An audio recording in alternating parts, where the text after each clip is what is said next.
to Modern Homestead Alaska. I'm Jessica. We are in my upstairs pantry today.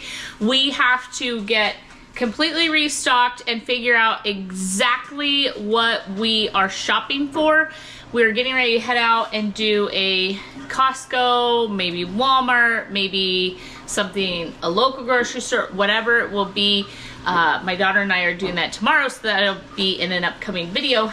But I get lots and lots of questions on this pantry, and I thought we would take the time to restock what we have and figure out together what we need before we head out.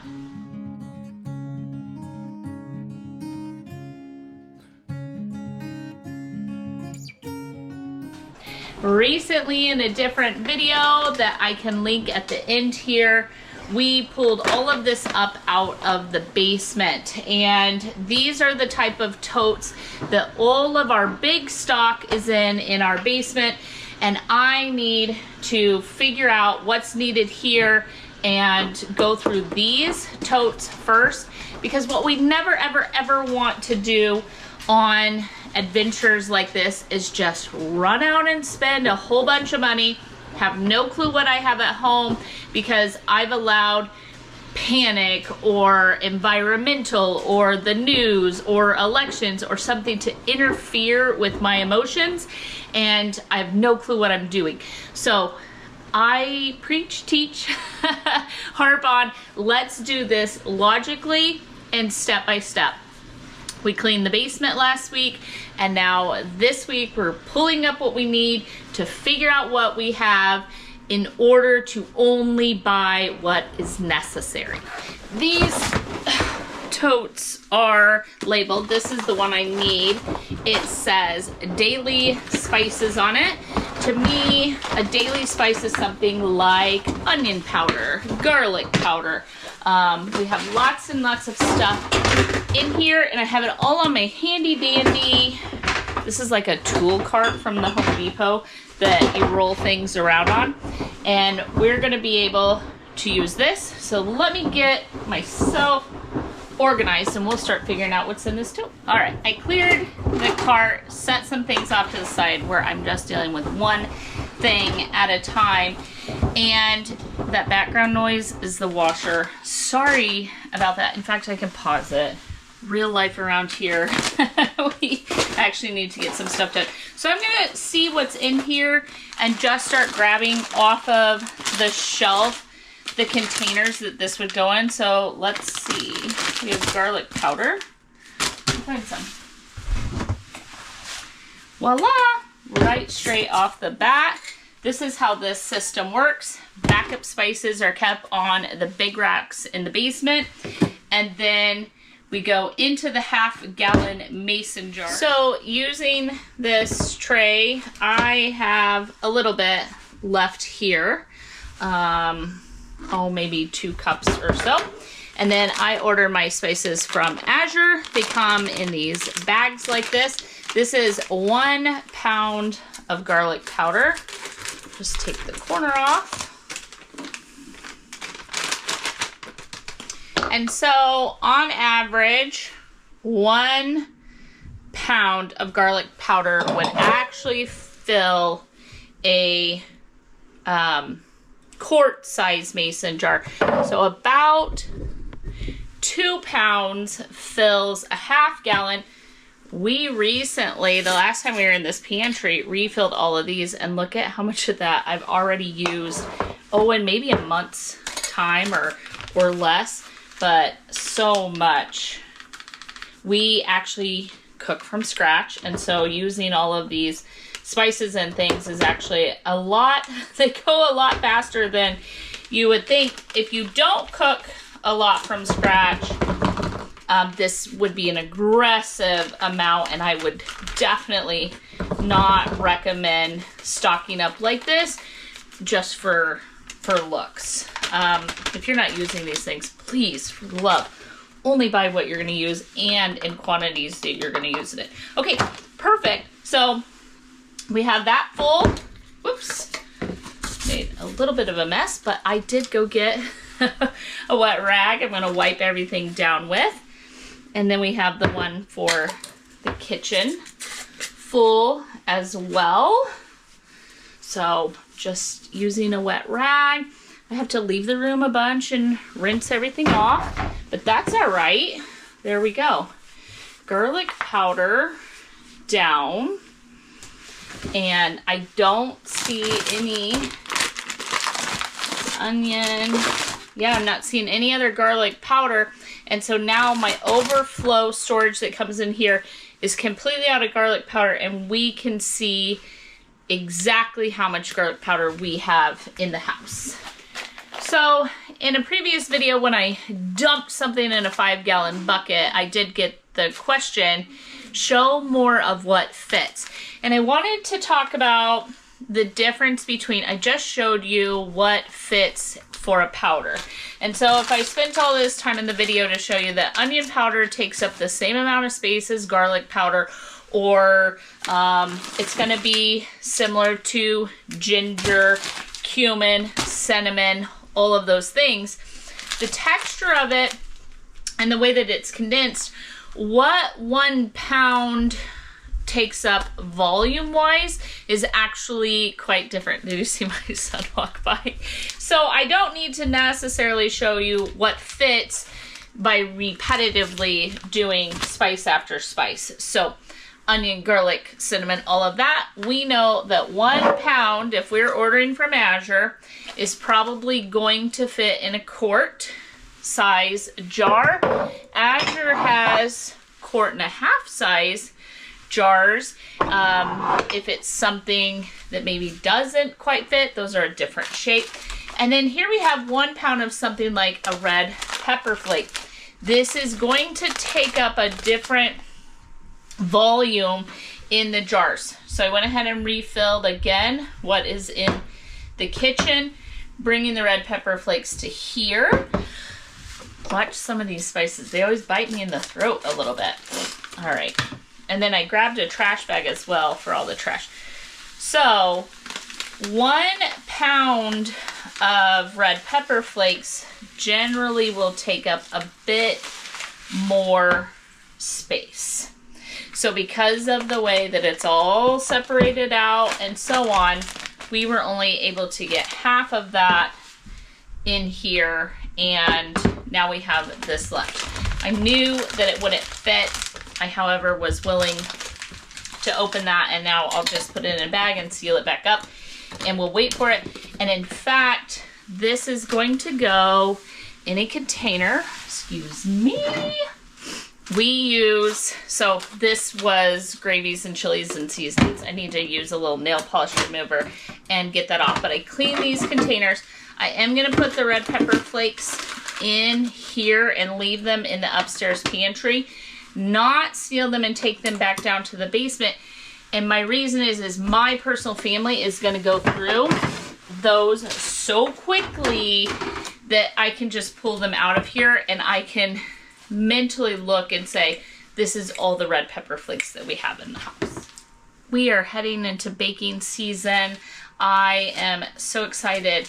I do have an overflow cinnamon. We do use a lot of cinnamon, and it's down this far. This whole pound won't fit in there.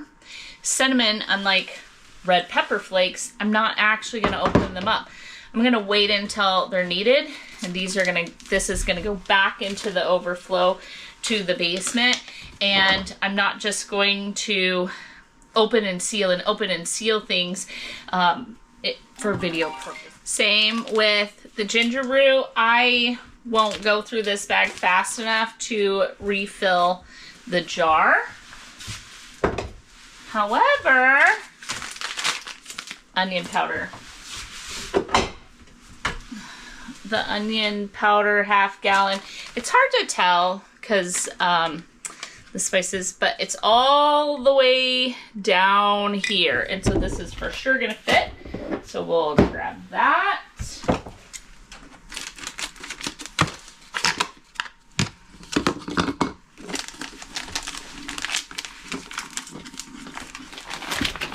I have a 2nd pound of onion powder.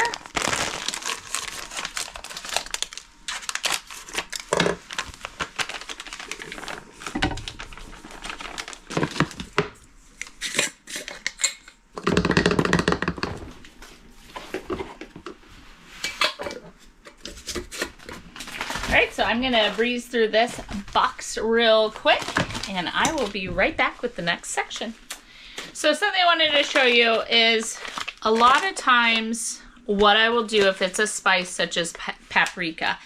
We love paprika and we do use quite a bit of it, but you only use it, or we use it quite often, I should say.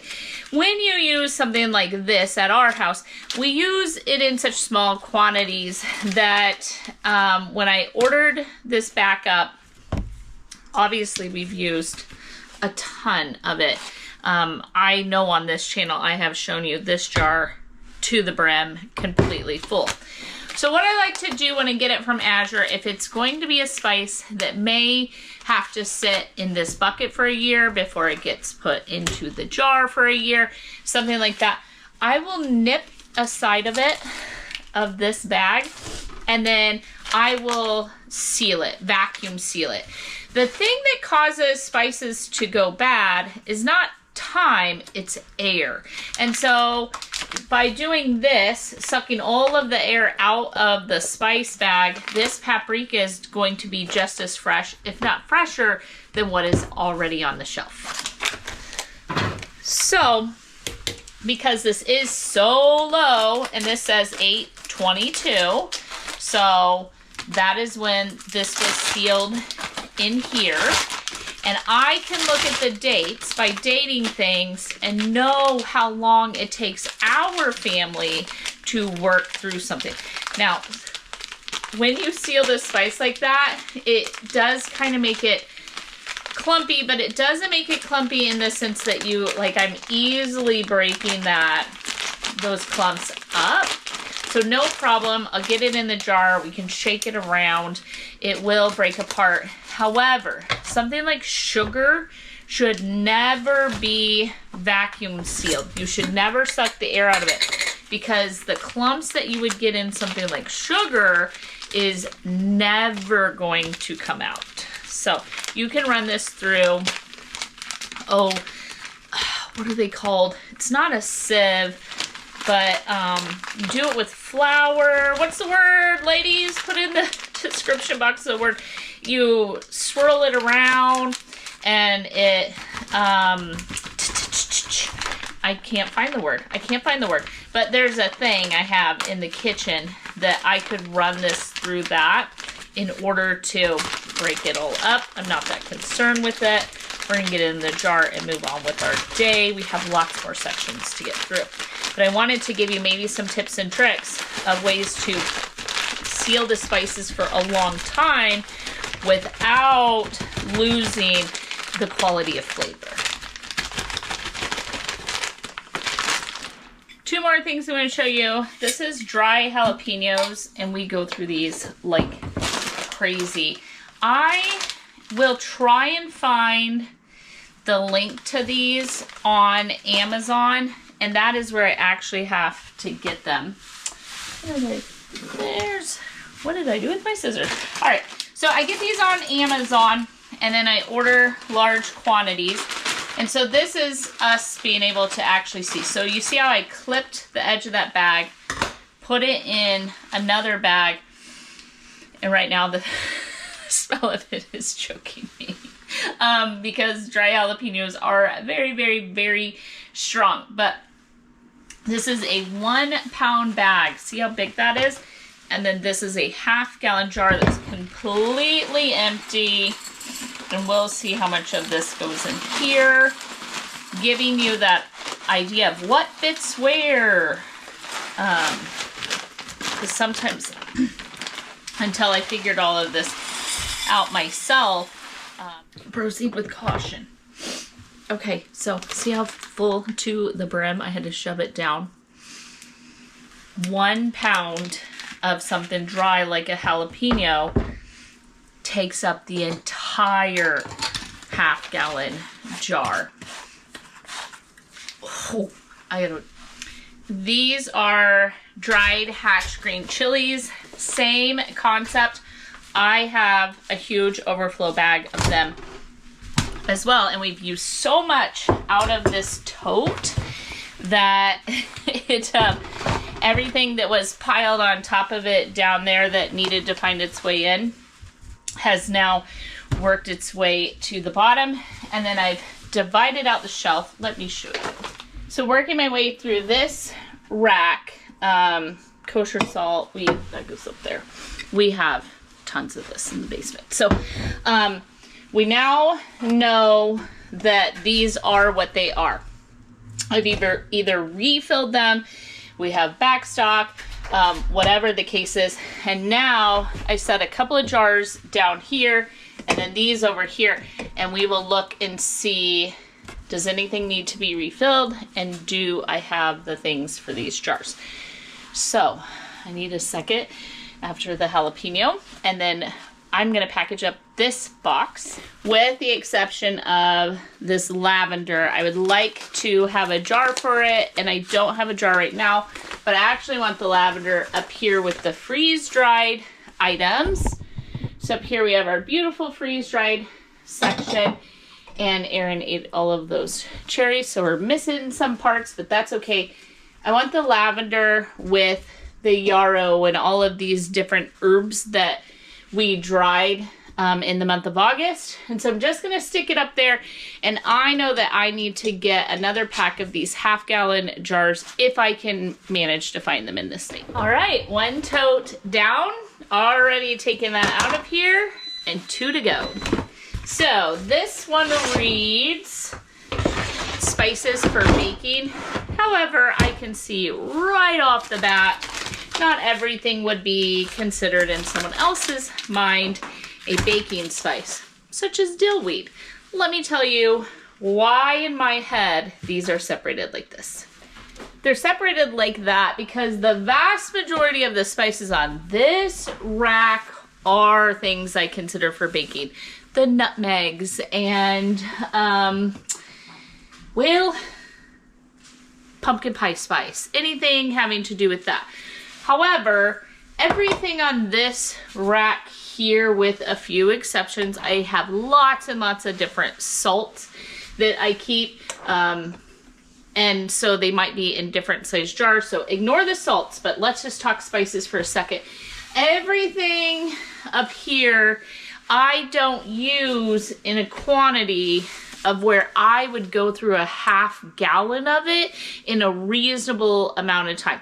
You have to decide what a reasonable amount of time is for you and your home. So for me, the things that are up here, such as the first one that, one's dill seed and dill weed. I know that the dill seed is up here. So I consider this to be a different spice because, first of all, not all of these things are overflowed in my kitchen, because this is not going to be something that I'm going to reach for Monday through Friday. However, a few times a year, I am going to reach for it. I do like to have it on stock and in hand, and I keep it in these size jars, so these quart size jars.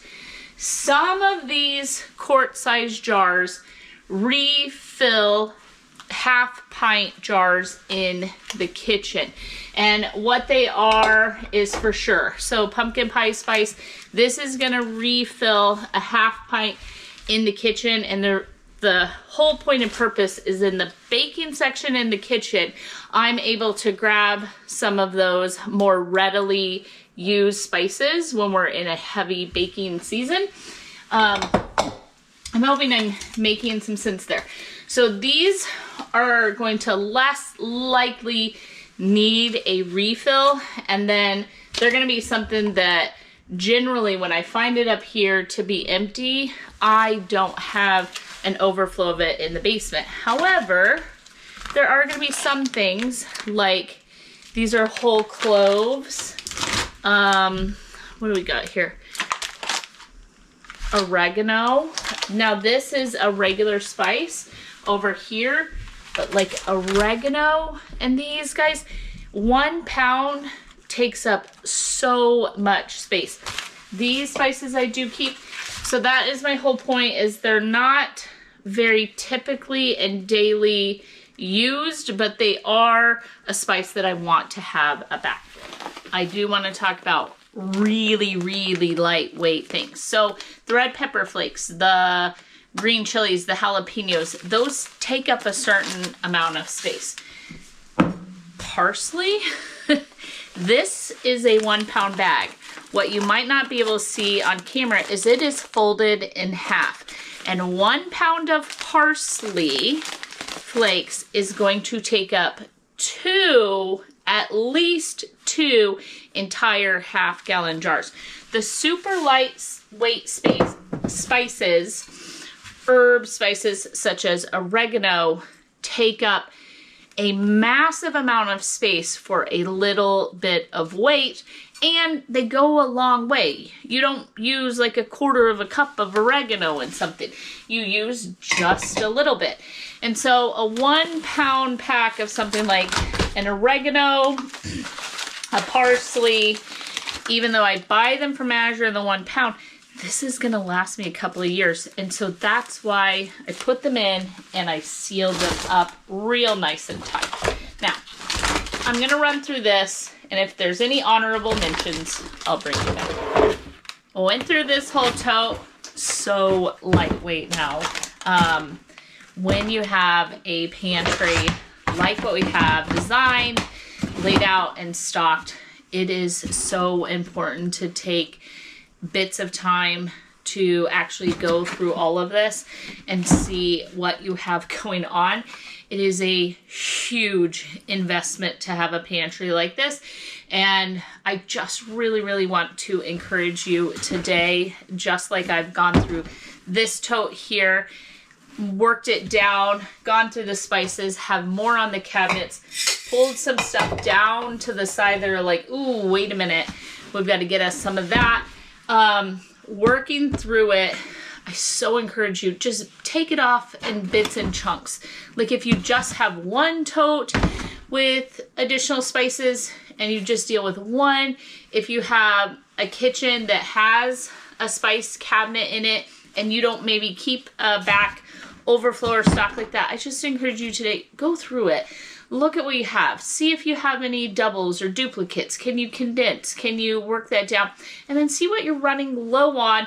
Make yourself a list and start tackling that list either all in one fell swoop and go onto an Azure and order a pound of everything that you're missing, or work it slowly.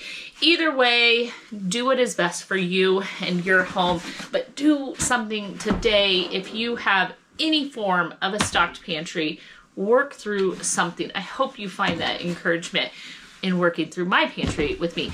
2 boxes down, let's get to the third. The third tote, it's an odd one for sure.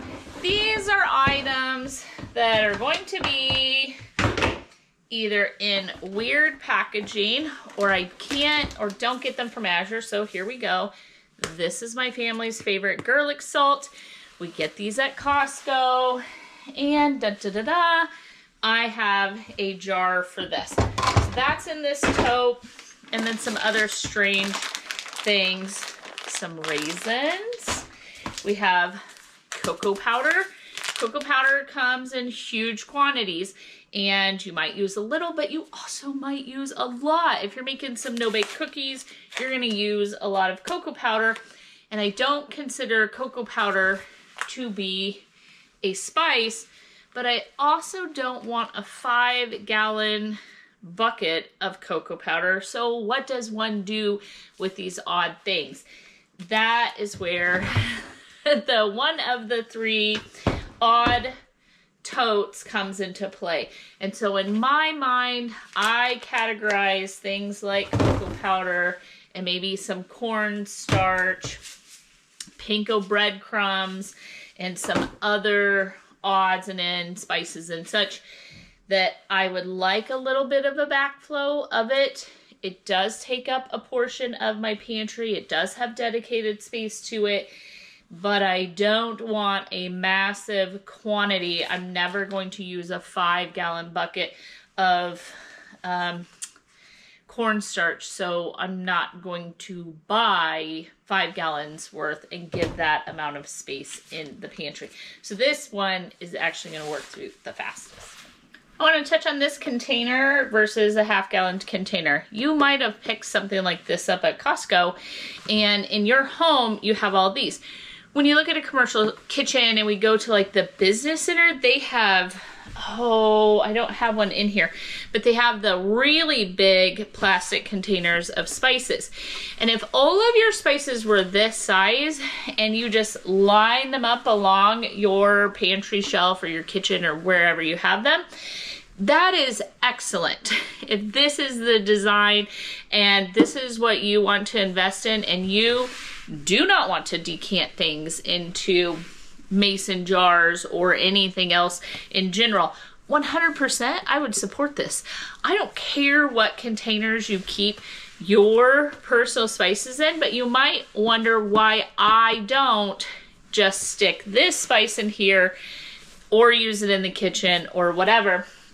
And the thing is when designing a pantry that is this big with this many different things, if we stick different size deals in here, all of the sudden it doesn't fit. So having the exact same shape and size containers of everything is twofold for me. If all of your size and shape containers are this, or all of them are a normal size,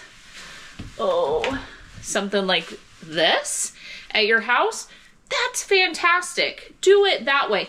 But the more you break out into having bigger stocks like this, the more imperative it becomes that you have uniform size containers, and then we're going to get the most space by having everything be the same size. So I could fit more of these in a line than I can of these, but my space allows for these because the vast majority of my spices come from Azure in a plastic bag, and once you open that, you do have to decant that, put it in a different container in some way, shape, or form, and this was the system that works best for my head. But before I take the camera and move on down the line, because these things in general, not including what's on top, and I do need to put that stuff on the list, I am really quick going to go through and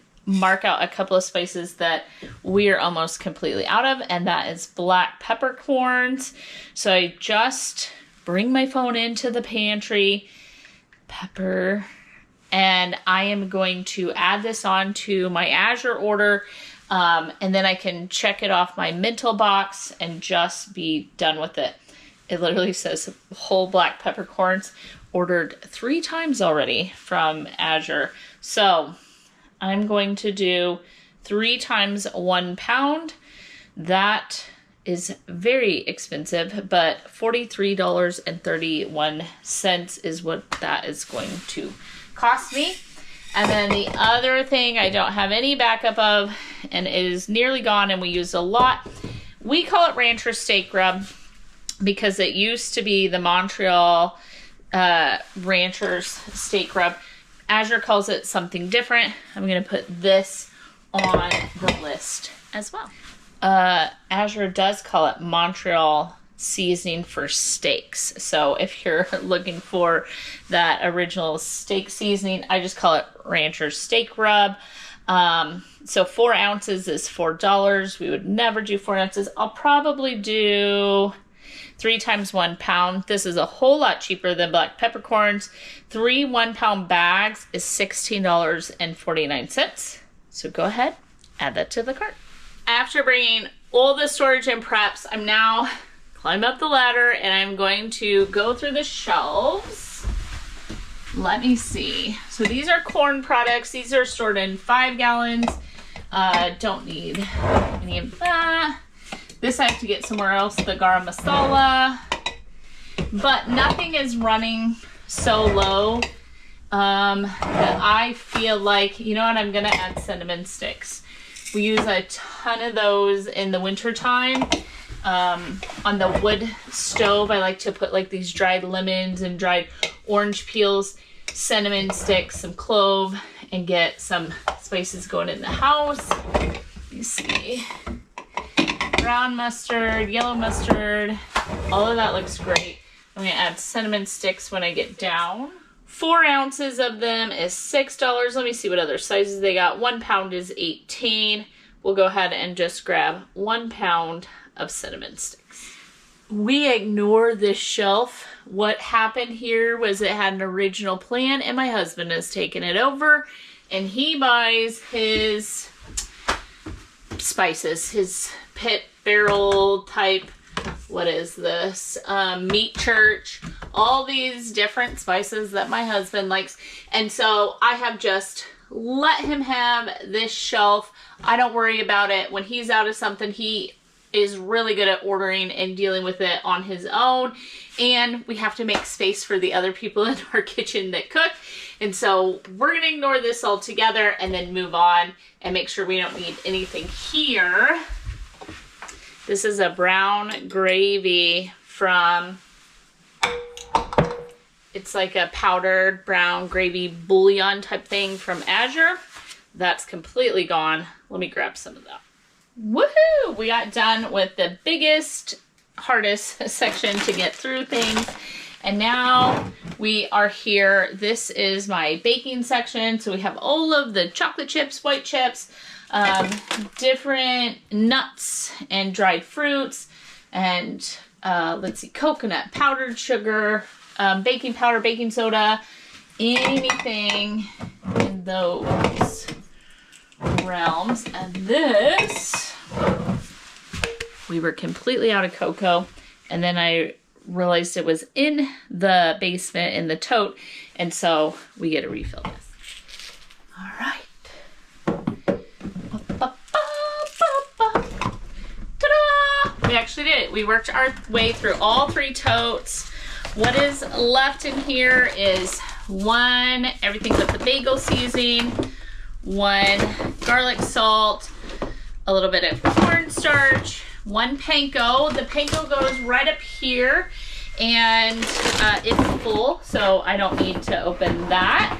And this gets to go back to the basement. It is nearly empty as well. We have really worked through these totes, and I feel so much better. Now when we go through the pantry, we know exactly what we do and don't have. So now we're going to go through, and these are kind of processes I'm walking you through the way my brain works and I organize everything. So up here I have pastas. My husband and children are notorious for opening a pasta and only cooking a little bit. Very annoying. In this bucket here, we keep egg noodles. I'm gonna put on the list. I can probably do 4 bags of egg noodles to fill.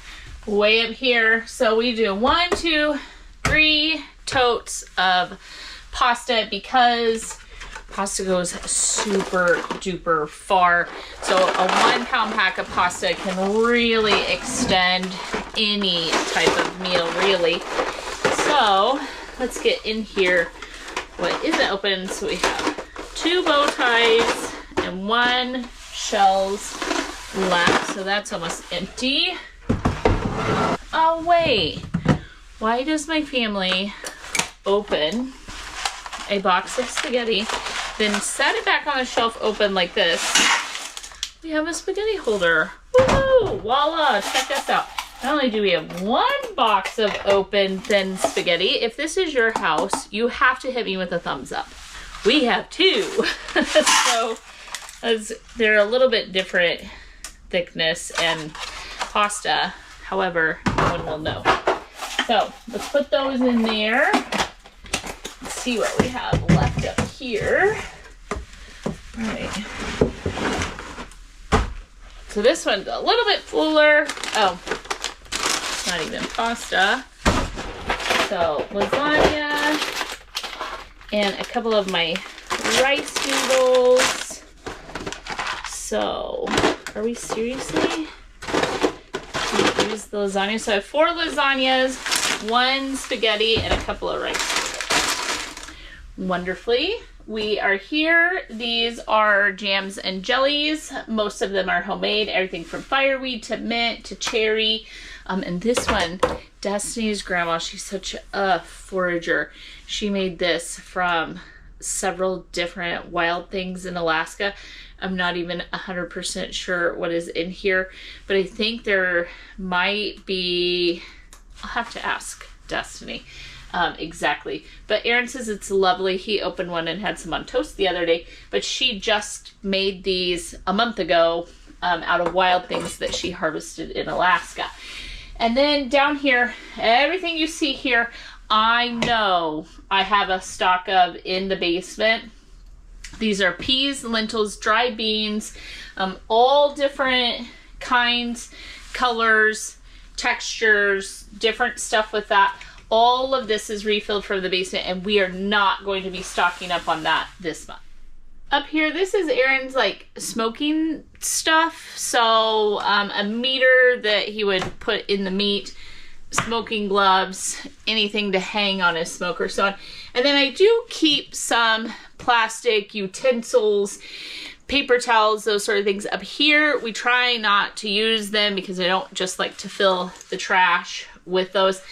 However, if the power were to go out, you don't want to be trying to do dishes without running water. And so we would grab some of these things, use those during the time being. And then also we take them fishing and camping and hunting, all of that.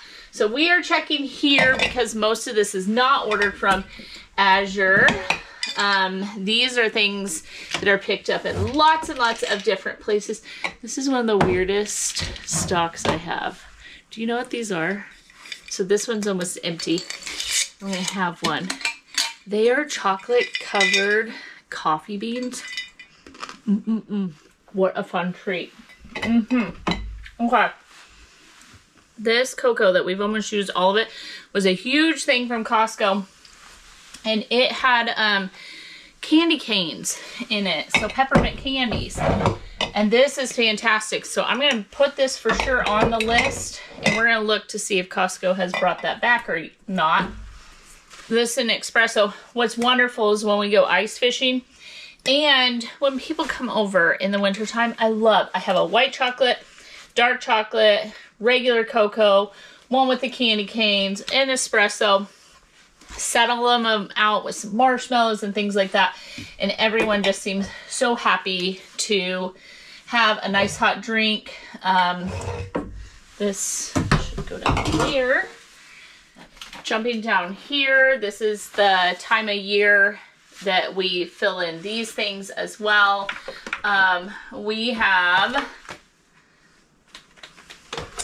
So I have a bunch of different kinds of honey. So all the honeys are right here. Those are special honeys. This is the birch syrup that Aaron and I made. That took forever.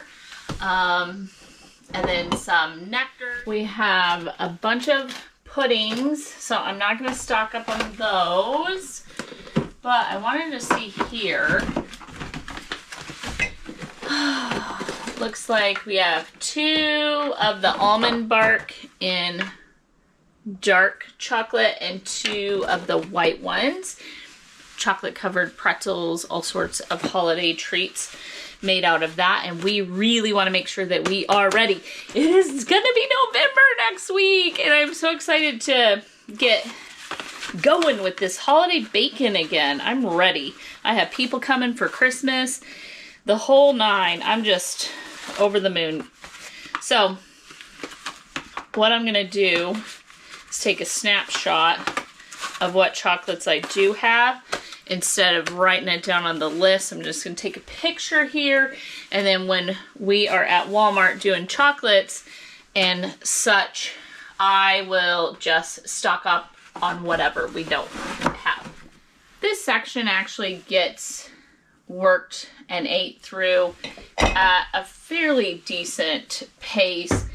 So it over the last year I've not been able to restock any of it, and so we've just gotten what we could and what we have and so on.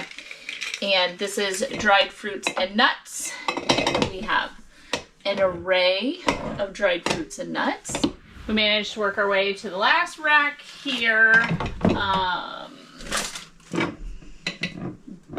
baking powder.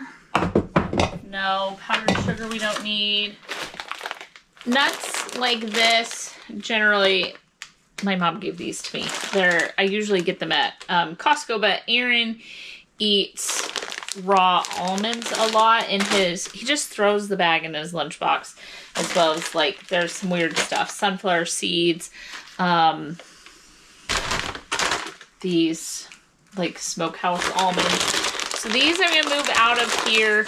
He'll just chunk them in his lunchbox and he'll eat a few when he's feeling like it. Oh, did bring this up from the basement. We do keep a 5-gallon bucket of this. This is 13.5 pounds of baking soda. I need to refill. We have baking soda like in the bathrooms. We have it in the kitchen. We have it in both of the laundry rooms.